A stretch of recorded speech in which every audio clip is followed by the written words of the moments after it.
7 సంవత్సరాల విరామం తర్వాత చైనా పర్యటన చేస్తున్నటువంటి భారత ప్రధాని నరేంద్ర మోడీ గారి గురించి అక్కడి డ్రాగన్ మీడియా, సోషల్ మీడియా ఆసక్తికరంగా చర్చలు జరుపుతుంది. గ్లోబల్గా అన్ని దేశాలను ఇబ్బందులకు గురి చేసినటువంటి అమెరికా అధ్యక్షుడు ట్రంప్ గురించి ముఖ్యంగా ప్రస్తావన తీసుకొస్తున్నాయి అక్కడ చైనా మీడియా. భారత ప్రధాని నరేంద్ర మోడీకి 4 సార్లు ఫోన్ చేసినా కానీ ఎత్తకుండా దృఢ సంకల్పంతో ఉన్నటువంటి నరేంద్ర మోడీ గారి గురించి చాలా గొప్పగా ప్రశంసల జల్లు కురిపిస్తున్నాయి మీడియా. 50% భారత్ మీద 50% టారిఫ్ వేసినా కానీ దృఢ సంకల్పంతో ముందుకు వెళ్తున్నటువంటి భారత ప్రధాని గురించి అక్కడ డ్రాగన్ మీడియా ఆసక్తికరంగా చర్చలు జరుగుతుంది, పొగడ్తల వర్షం కురిపిస్తుంది. దీనికి మెయిన్ రీజన్ మనందరికీ తెలిసిందే. మెయిన్ అక్కడ అమెరికా అధ్యక్షుడు ట్రంప్ చేస్తున్నటువంటి టారిఫ్ల విధానమే ఈ స్థితికి తీసుకువచ్చిందని, అదేదో మనకి మంచి జరిగిందని అనుకోవచ్చు కూడా. ఒక చైనా భారత్ మధ్య సంబంధాలు దూరం అవుతున్నటువంటి సందర్భాల్లో ఈ ట్రంప్ విధించినటువంటి టారిఫ్ల విధానం ద్వారా మనకి 50% విధించారు, బట్ చైనాకు కూడా 34% టారిఫ్ను అమెరికా వేసిందనమాట. ఇక్కడ చైనా కూడా అమెరికా మీద చాలా కోపంగా ఉంది. 34% విధించడం అంటే చాలా ఆర్థికంగా చాలా ఇబ్బంది కలిగించగలిగినటువంటి విషయం.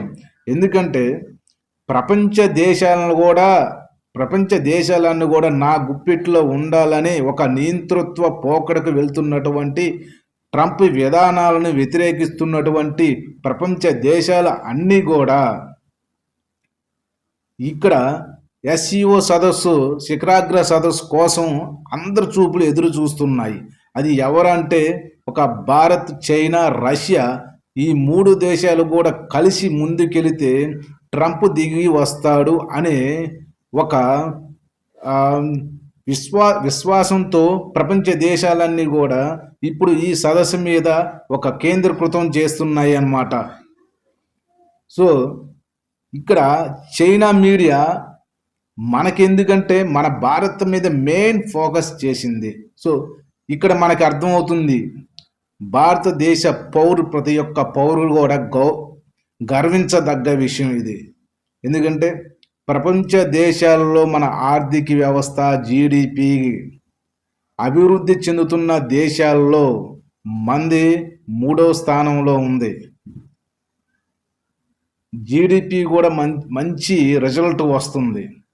ఆర్థికంగా బలపడుతున్నాం, అభివృద్ధి చెందుతున్నాం.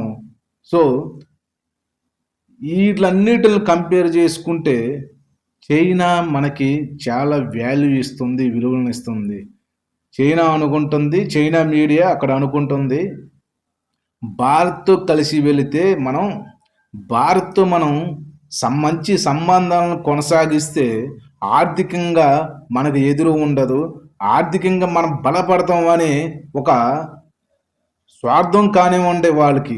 కానీ 2 దేశాల మధ్య ఇలాంటి ఆర్థిక సంబంధాలు కలిగి ఉండటం వలన ఇరు దేశాలకు కూడా మంచి శుభ సందర్భంగా మనం చెప్పుకోవచ్చు. ఇక్కడ టారిఫ్లు విధానం వలన ఈ క్లైమేట్ ఏర్పడిందని ప్రపంచ దేశాలు కూడా ఇక్కడ ఏం జరిగిందంటే అమెరికా ట్రంప్ నియంతృత్వ పోగొడతకి కొన్ని దేశాలు బెండ్ అయ్యి టారిఫ్లు విధించటం దేశాల మీద. వాళ్ళు టారిఫ్లు మాకొద్దండి, కొంచెం తగ్గించండి అని ట్రంప్ దగ్గరికి వెళ్ళి ప్రాధాయపడటం, ట్రంప్ చెప్పిన మాటలను వాళ్ళు శిరసావహించటం ఇలా జరుగుతుంది. కానీ ఇక్కడ నరేంద్ర మోడీ ఫస్ట్ ఇండియాకి 25% టారిఫ్ వేశారు. కానీ రష్యా, ఉక్రెయిన్ మధ్య యుద్ధం ఆపాలని అమెరికా ఎంతగానో ట్రై చేసింది. కానీ అక్కడ భారత్తో భారత్ ద్వారా యుద్ధాన్ని ఆపాలని చూసి ట్రంప్ ట్రై చేశాడు. కానీ ఇక్కడ నరేంద్ర మోడీ రష్యాకి సపోర్ట్ ఇచ్చాడు, ఉక్రెయిన్కి. సో మన ఉక్రెయిన్కి ఇవ్వలేదు అనుకోకూడదు. అంటే భారత్ ద్వారా రష్యాకి చెప్పాలనుకున్నాడు, కానీ Narendra Modi America government Trump చెప్పిన మాటలను వినలేదు.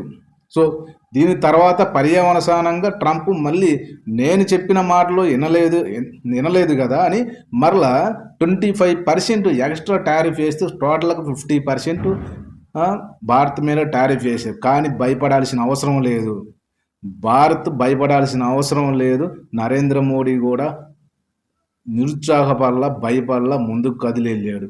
సో ఇక్కడ మనం చూసుకుంటే ఎస్సీఓ శిఖరాగ్ర సదస్సులో ఈ క్లైమేట్లో ఈ ఈ వాతావరణంలో ఆర్థికంగా మనం ఇంకా ఎదగటానికి కావలసినటువంటి అవకాశాలను అందిపుచ్చుకునే విధంగా భారత ప్రధాని ట్రై చేస్తున్నారు. అదేవిధంగా చైనా కూడా భారత్తో సత్సంబంధాలు కొనసాగించాలని కూడా చాలా ఉవ్విళ్ళూరుతుంది, ప్రోత్సహిస్తుంది కూడా చైనా మీడియా.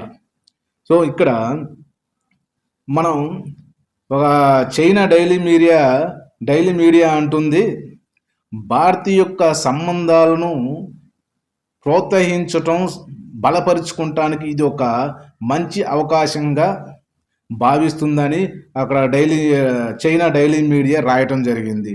అదేవిధంగా టైమ్స్ నౌ మీడియా కూడా, అక్కడ గ్లోబల్ టైమ్స్ నౌ మీడియా కూడా ఇది ఒక శుభ సందర్భం, ఉమ్మడిగా 2 దేశాలు కూడా కలిసి వెళ్ళాలి అని ఒక కొటేషన్ ఇవ్వడం జరిగింది.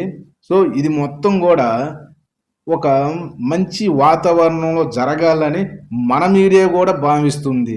ఎప్పుడైతే మన భారత్, రష్యా, చైనా 3 దేశాలు కూడా కలిసి ఒక కూటమిలాగా ఏర్పడితే చాలా మంచి జరుగుతుందని ఇక్కడ మన మీడియా కూడా ఒక ఫోకస్ చేయడం జరుగుతుంది. అదేవిధంగా చైనా మీడియా కూడా ఫోకస్ చేయడం జరుగుతుంది. సో శిఖరాగ్ర సదస్సులకు దాదాపు 20 దేశాల అధినేతలను పిలిచారు, కానీ ఫోకస్ మొత్తం భారత్ మీదే ఉంది. సో ఆ శిఖరాగ్ర సదస్సులో 31 అంటే ఈ రోజును రేపు 2 రోజులు జరుగుతుంది.